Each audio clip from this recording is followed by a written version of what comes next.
What if the world's most powerful warship could be threatened, not by another navy, not by a hypersonic missile, or even a rogue nuclear submarine, but by thousands of inexpensive autonomous drones working together as one intelligent swarm? You're watching Tech Clips 46, and today we're diving deep into an explainer on a question that's currently keeping naval commanders awake at night. Picture this David versus Goliath scenario for a second.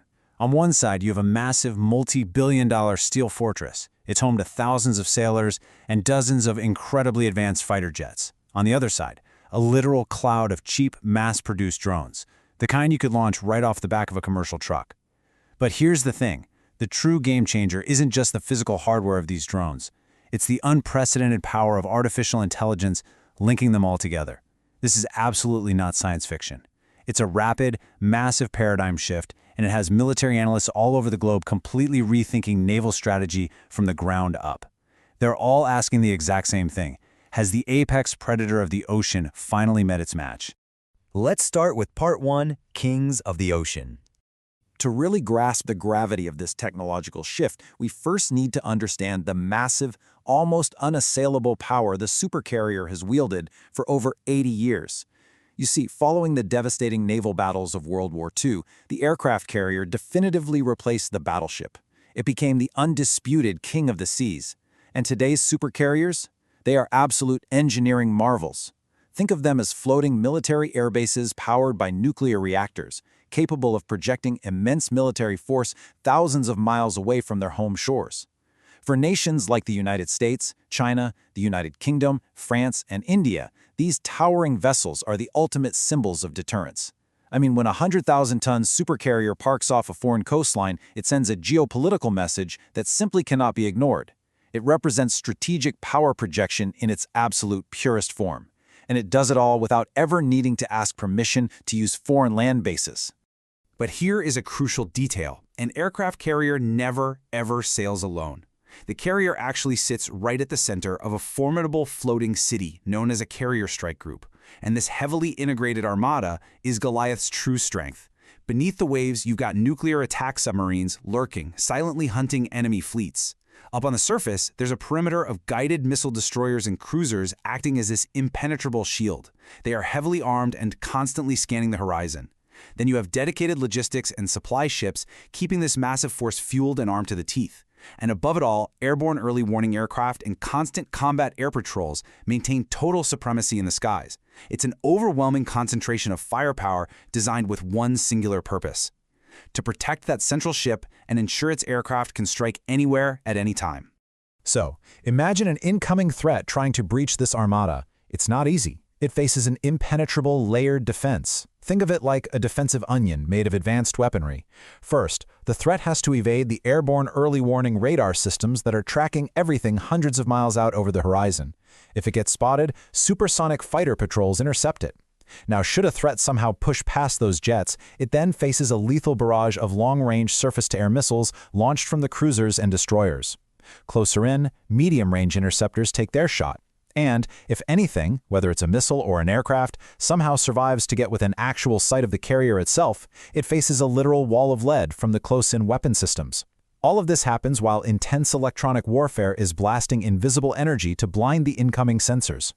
Because of this terrifying gauntlet, modern carriers are rightfully considered among the best protected military assets ever constructed in human history.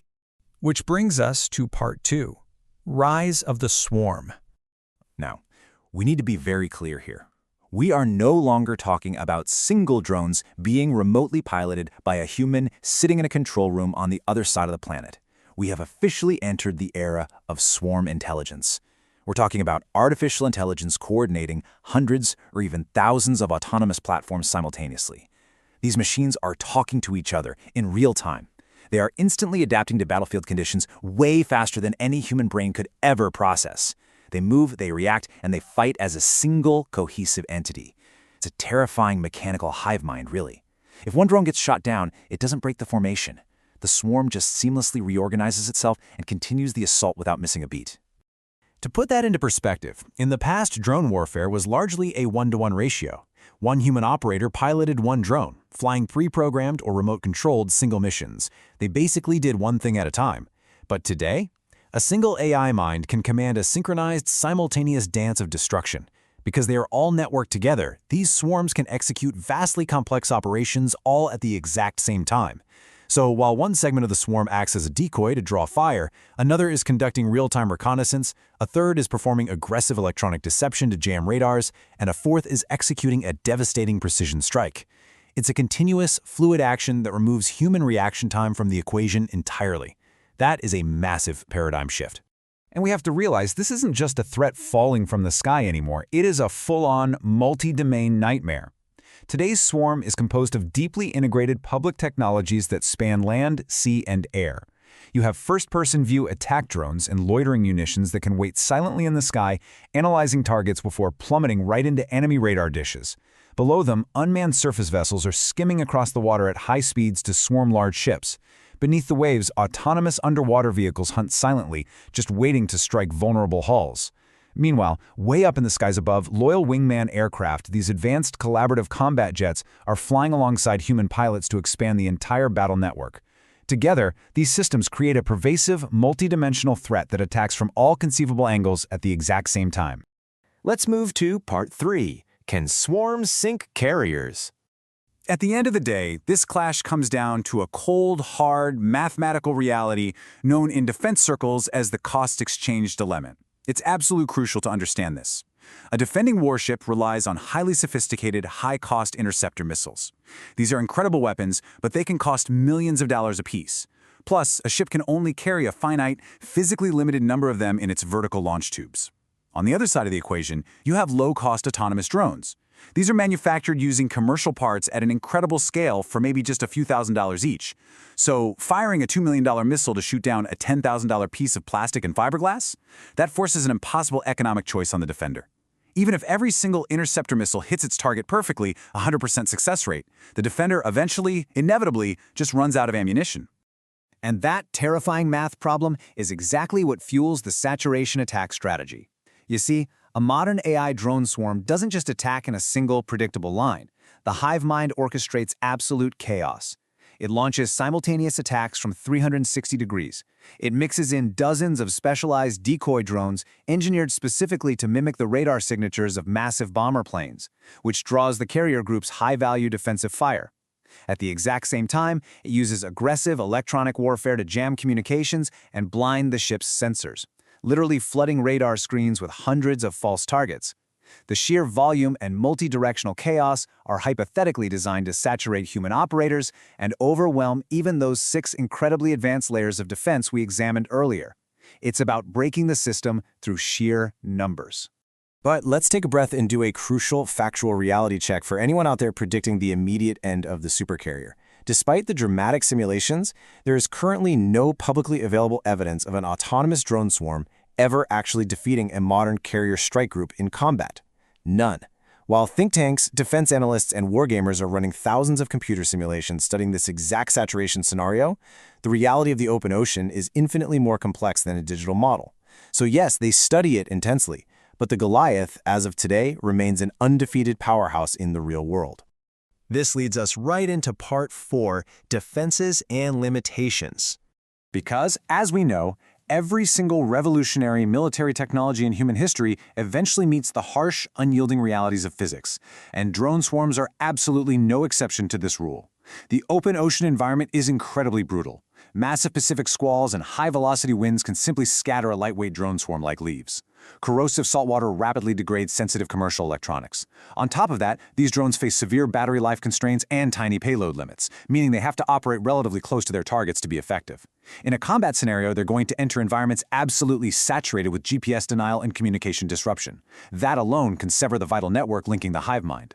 Add in the very real possibility of cyber threats capable of hijacking the swarm, and it becomes crystal clear that in the middle of a maritime storm, under heavy jamming, a drone swarm is far from invincible. Furthermore, the world's major navies aren't just sitting still waiting to be overwhelmed by cheap plastic. They are actively developing incredible, borderline science fiction level countermeasures. To solve that mathematical cost exchange dilemma we talked about earlier, carriers are increasingly turning to directed energy. High-energy lasers can literally melt through a drone's airframe in seconds, and high-power microwave weapons can instantly fry the electronics of an entire incoming swarm at the speed of light. And the cost? We're talking mere pennies per shot, with a virtually unlimited magazine capacity as long as the ship has fuel. Combine that with AI-assisted radar designed specifically to see through swarm deception and autonomous interceptor drones acting as a robotic vanguard, and you can see that the Carrier Strike Group is rapidly modernizing to meet this threat head-on. Finally, let's look at Part 5, the future of naval warfare. The most vital thesis emerging from current defense research is this: the supercarrier is not obsolete. It is not going anywhere anytime soon. Instead, we are entering an era of hybrid warfare. The rules of the ocean are fundamentally changing, for sure. Future naval doctrine won't rely on purely crewed ships, but nor will it be entirely composed of unmanned ghost fleets. It's going to be a powerful merger. Traditional, massive kinetic power seamlessly combined with lightning-fast AI decision-making. The future is all about crewed-uncrewed teaming. Picture human sailors commanding fleets of autonomous submarine hunters and robotic escort vessels directly from the bridge of the aircraft carrier. It's the ultimate synthesis of old and new. As one prominent military analyst recently noted, the future of naval dominance may belong to the force that best combines human expertise, artificial intelligence, and autonomous systems. That hits the nail on the head. This isn't just a battle of human versus machine. The true ultimate victor in the next generation of warfare will be the military that figures out how to seamlessly integrate the intuition, strategy, and adaptability of a human commander with the flawless, instantaneous coordination of an AI swarm. Which leaves us with one final, deeply provocative question to ponder as we look toward the horizon. As artificial intelligence completely rewrites the rules of engagement, who will truly command the oceans of tomorrow? It's a massive question, and the answer will undoubtedly dictate global security for the next century. Thank you for joining us for this explainer. Keep asking those big questions, and we'll see you in the next one.